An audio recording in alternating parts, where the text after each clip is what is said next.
Good afternoon, Dr. Stoller, and anybody else watching. This past week, I watched the film Bitter Grapes, directed by Tom Heineman, and here are some of my thoughts about it.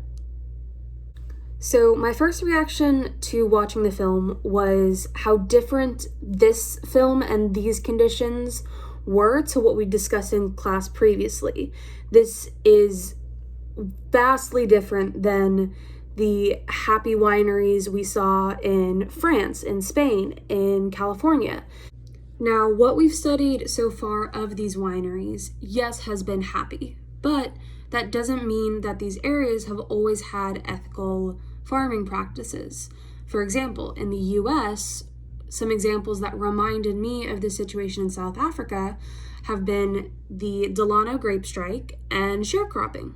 So sharecropping was a practice that happened after the Civil War when slavery was no longer legal.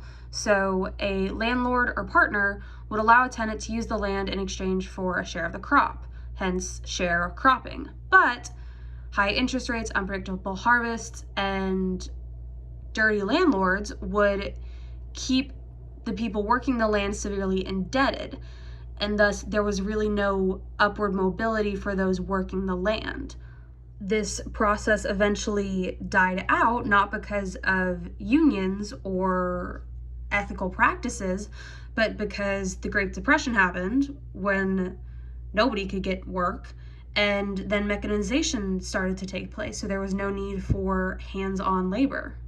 The next event that the conditions in South Africa reminded me of were this Delano grape strike, which happened with table grapes in California from 1965 to 1970. And in this case, what ended up happening was the union actually did win, for lack of a better word, and was able to create good farming conditions. I bring up this US history to have a better understanding of the timeline of South Africa's history. So the Civil War ended in 1865. However, the civil rights movement didn't pass until the 1960s. So there was a full 100 years of segregation in American history. And even after the passage of the civil rights legislation, there was still an uphill battle for people of color. And there was still very much a glass ceiling that is still being broken to this day. Now, taking a look at South Africa's history, Leeuwinkel Winery was established in 1693. Robinson Winery was established in 1941. The worst years of apartheid were from 1948 to 1994. So both of the wineries that we talked about in this video began before apartheid. Nordic countries like Sweden, Denmark, with high education rates, liberal democracies, really don't have an excuse to not have an idea of what's going on. Feigning ignorance makes very little sense to me when we've seen things like this play out in history before, not just in the US, but also in other countries. So my minor is in political science.